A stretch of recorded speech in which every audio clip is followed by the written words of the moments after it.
Hi, thanks for joining me today.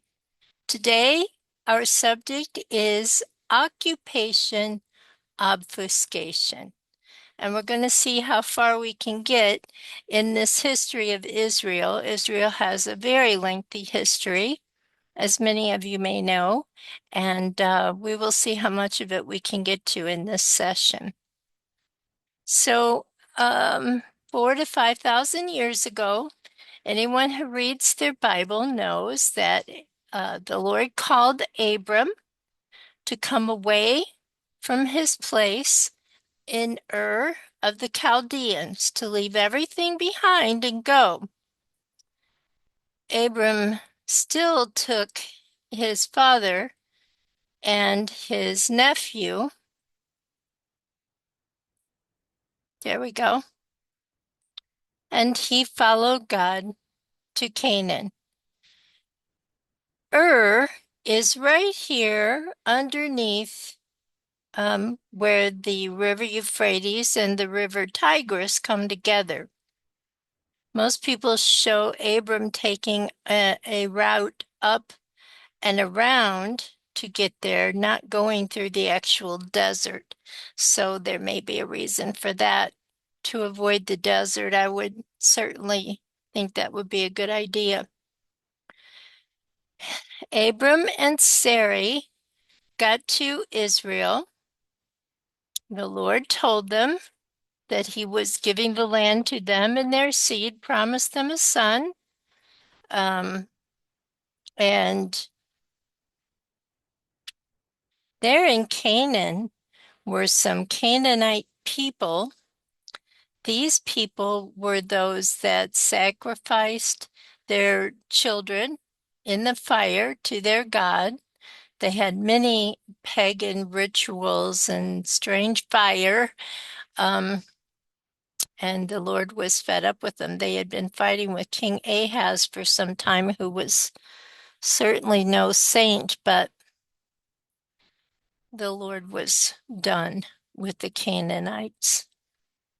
Max Planck's Science Institute in Germany states that pretty much the Canaanites went extinct about 700 BC.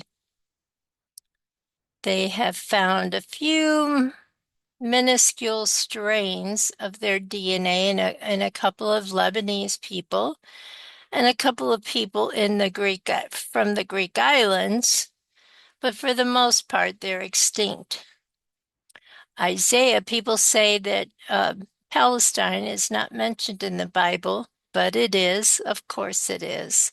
Isaiah 14, 29 through 31, the Lord speaks to the Canaanites or to the Palestinians and tells them he's done. They're all going to starve to death. If any of them live, then they will be slain. So Isaiah lived between like 650 and 750 BC. So yeah, it all kind of comes together. So when Abram and Sarai get to Judea, which is here, is actually Shechem, the Lord tells them to walk the length and breadth of the land, that he's giving it all to Abram and his seed forever. It will be for everlasting, a covenant between God and his people Israel. The covenant is said to be from the river Nile to the river Euphrates. So you can see it's a much larger portion than what Israel has now. That's for a long shot. And it is called the land covenant. You've heard the word covenant before. We have a covenant with the Lord as Christians. This was one of the covenants of Israel. When the Lord makes a covenant or a deal, a promise that he's not going to go back on, He calls it a covenant. So we can count on his covenants. The Lord keeps his promises. In Joshua, he goes on to say the length of the land that is Israel's goes from um, the Negev Desert, which is down here at the bottom tip of Israel, up to the mountains called Lebanese. So that star right there at Beirut is about where these start, maybe a little bit lower. So it was this whole area here that was to belong to Israel. In addition to God giving it to Israel, many of the patriarchs actually purchased the land from the Canaanites. Abraham did, David did. We've read about that before. Jacob did. There's many accounts of Israel purchasing this land that they're moving into. So it was not stolen by a long shot. And even when the Lord said it was theirs, they still paid for it. These are some of the oldest deeds in history. Oh, excuse me. So the Lord had promised Abram and Sarai a baby, their seed. They're both getting really up there in years, like in their 90s. And Sarai, who is highly esteemed by many peoples, particularly in Israel. So we have to be careful how we say this, but and she deserves to be as esteemed as anybody else, truly. But she lost faith for that new baby coming. And she instead hooked Abram, her husband, up with her maid slave, her maid servant. The maid servant had a baby. His name was Ishmael. And the Lord said that he would be as a wild donkey of a man. He would fight even with his own people.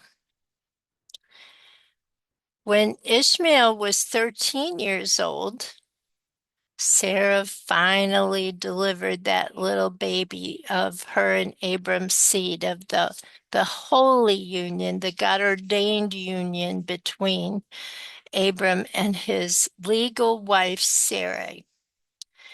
The baby's name was Isaac, which means laughter, because they kind of laughed at God when he said, "Oh no, I still meant what I said." And that is really the human condition that we all must deal with, our doubts and impatience, I guess we would say. Okay, so when Isaac is born, the Lord renames Abraham and Sarah as the mother and father of many nations to come. And Deuteronomy, the final book of the Bible written by Moses, states that even Deuteronomy 30, even if Israel and their seed should become to misbehave so badly, all they have to do is think about the Lord, and the Lord will gather them up and bring them back into their promised land. They might be banished from the land, but the Lord will bring them back. This is a promise that is given. It is not dependent as much on their behavior as on their believing that the Lord will do as he told them. Again, in Jeremiah, the prophet, in his 31st chapter, he tells us how God feels about Israel. He says, Israel will never cease until the sun, moon, and stars vanish from the sky. So until the sun, moon, and stars fall out of the sky, you can bet Israel is still going to be around. Archaeology in Israel continues to prove the history of the Jews in the land for ages and ages and ages. Most recently, they found the pilgrimage road underneath the city of Jerusalem, and they've been working on that. Let's see if I can find a picture of it for you. Pilgrimage Road, City of David, Jerusalem. Mm-hmm. Look at images. There it is. Recently, I saw Mr. Netanyahu giving Mark Levin a tour of this. It goes all under the city. They haven't even uncovered all of it yet. It started out with the discovery at one of the bathing sites. And so it's pretty exciting. However, they're always finding stuff in Israel that prove that the Jews have been in the land for thousands and thousands of years, even in Gaza. Gaza contains the remnants of at least two synagogues. Remnants. They have some pretty pictures there. We know we've heard of Goliath being from Gaza. Some of these are supposedly King David with his harp. That one's not as easy to see. But there is also the lion of the tribe of Judah. Where did he go? Now, how much of this is left since the most recent war, I couldn't tell you. But one is right in Gaza and one is kind of on the perimeter. So,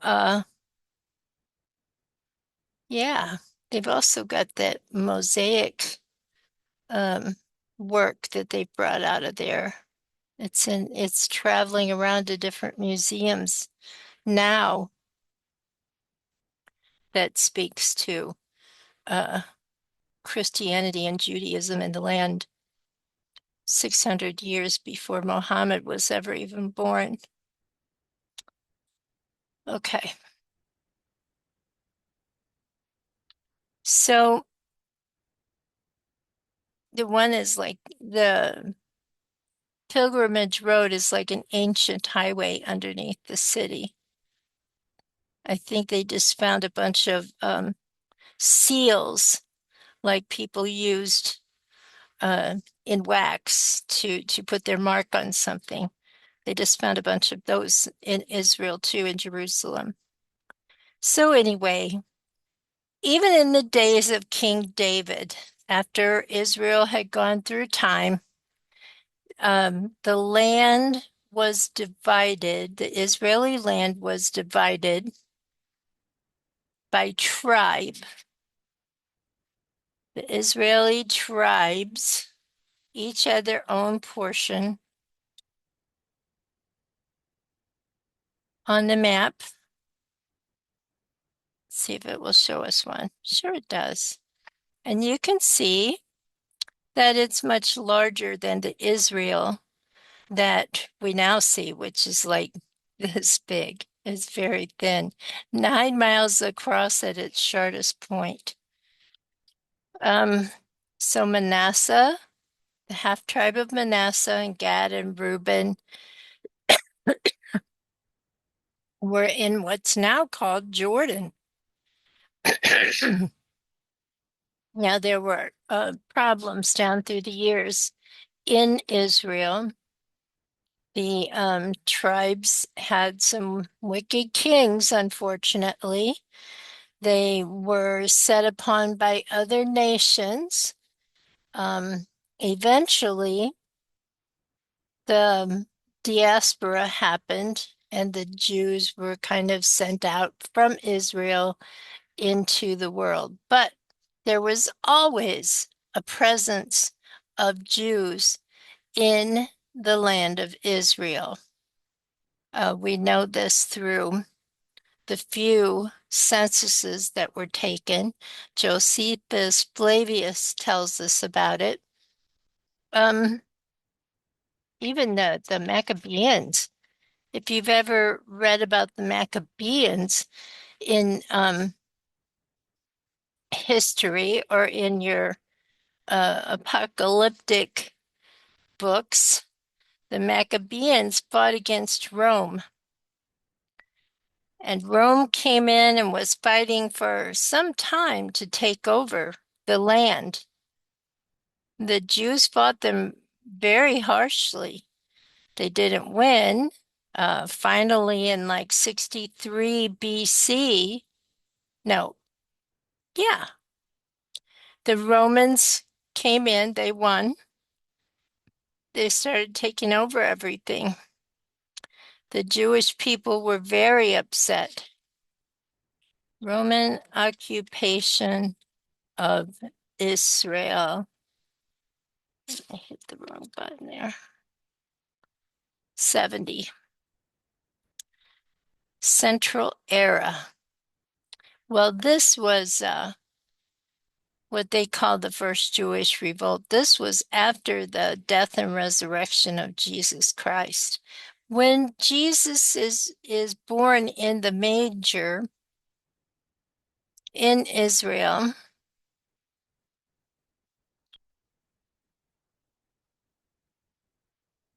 the Romans are in charge after the death. Yeah. Before that, Jesus is born in the manger in an ancient sheepfold of sorts. We don't really know which one it was, but we know that he often compared himself to a shepherd. So, this is the kind of sheepfold that he may have been born into on his way back from the census that was insisted on. You will find many Arabs, Palestinians, that will say Mary and Joseph and Jesus was a Palestinian, that he would have had to flee to Gaza to be protected. But the truth of the matter is, Herod, King Herod, he was an Arab. He was in cahoots with Rome to oppress the Jews, even though he sometimes claimed to have embraced the Jewish faith. He and his wife were both Arabs, and they were working against the Jews of the land. So, no, Jesus wouldn't have fled to other Arabs to protect him from the Arab in charge. They were not Palestinians. We know his lineage is given in the Gospels. So Jesus is crucified and died and buried, and then he rises again, glory to God, and eventually he goes into heaven. And then following that, we know that Rome begins to fight harshly against the Jews. Josephus Flavius tells us most of the Jews were killed. They tore down the temple that the Jews valued so highly. They took the people as slaves. They were very harsh with them. The Jewish people fled out into the desert, many of them heading for Masada. which is this huge mountain, flat top, in the middle of the desert. They thought they could hide out there from Rome. They had a lot of supplies and um, they had it pretty well figured out there at Masada. The only problem was that the emperor began to pile sand and dirt here against the mountain until eventually he had a ramp that his army could ride up and attack. The Jews saw this coming and they pretty much had taken care of themselves and their children and families before Rome ever got up there because they did not want their families enslaved. And so that's a very sad history in Israel. But there were still a few who were left in the city, according to Josephus, and they repopulated again until about 135. They went to war with Rome again, and Emperor Hadrian,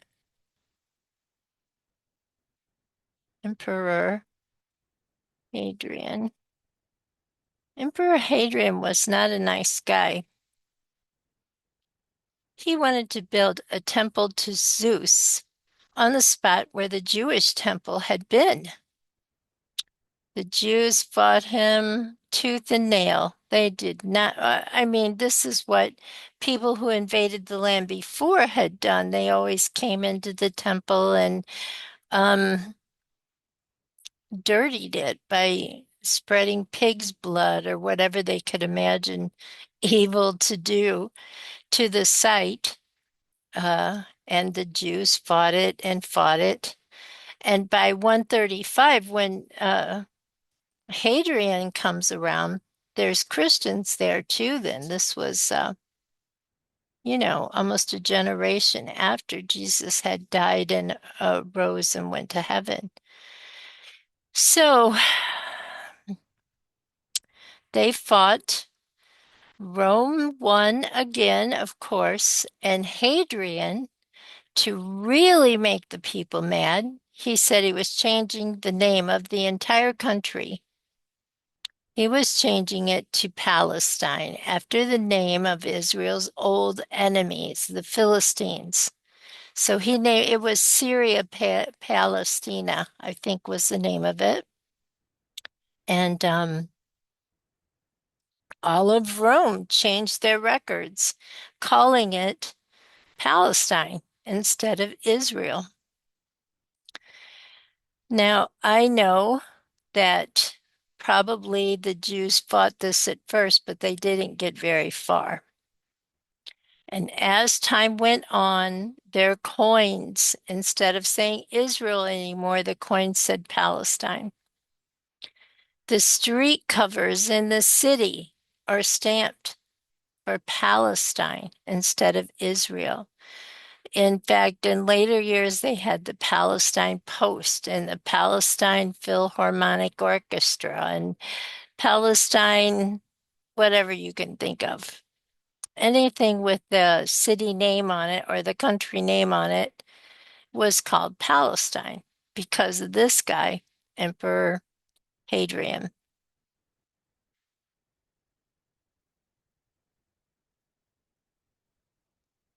So that brings us to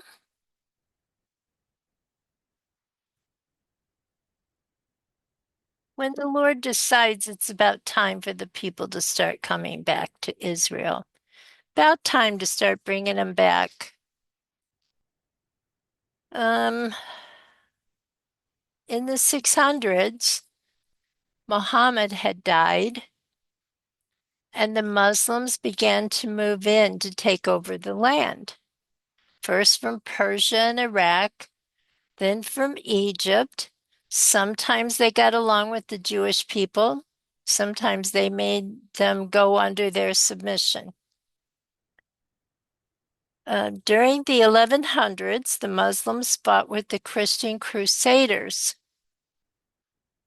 for the land of Israel.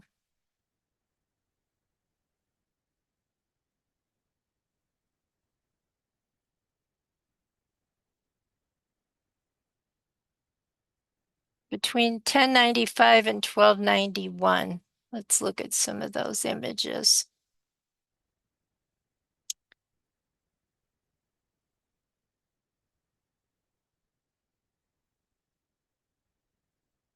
So if I show you a map here, this is the early Crusades. This is the Holy Roman Empire in the peach color. But all of this dark green, that's the territory that Islam has already taken over. This is Africa down here. This is what we now know as Spain and Portugal. Akko, that's in Israel. Okay, Jerusalem is here. Syria, Damascus. Here's the Nile River. So all of this, Islam has already taken over. The Muslims have a belief from their Koran that wherever they have lived, that is forever their land. This continues to cause a few problems today, particularly in America. I believe it will continue to, as it is a foreboding of what is to come, with our students being indoctrinated into a false and obscured history. So the Ottomans of Turkey, they were in Turkey and began moving. They had scientists, but all they studied was the Quran, written by one man. They had doctors, but all they studied was the Quran, and so on. And they just continued to take over land. During the late 1700s through the 1900s, we had a problem with these guys again. They began their work as Barbary Coast, I spelled it wrong, pirates. The Barbary Coast pirates were based out of the tip of Africa there. And this was during a time when America and Europe were very busy trading goods back and forth between each other. The pirates made it their sole goal to take over these shipments coming from either Europe or the US, and they would hold the cargo and the sailors and any passengers hostage. They said that they would savage and ravage and turn them into slaves if they were taken by the Barbary pirates. Thomas Jefferson at the time had been learning a lot about government in Europe, and he worked very hard to be diplomatic with them and talk for peace, which got him absolutely nowhere. He came back to the US, got himself a Quran, and set about studying to learn why these people think like they do. He became president. He set up a meager military force called the U.S. Navy, and he went after them. It took him about 4 years.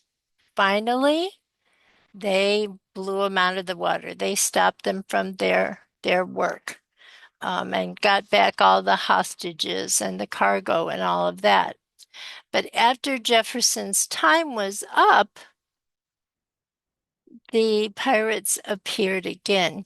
Now, often in our literature in America, pirates are portrayed as being fun-loving, good guys, happy-go-lucky. They were brutal. They were truly brutal. They beat everybody.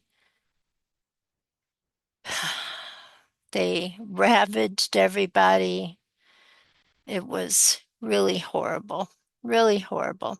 So Madison gets elected president. Madison is not the diplomat that Jefferson was.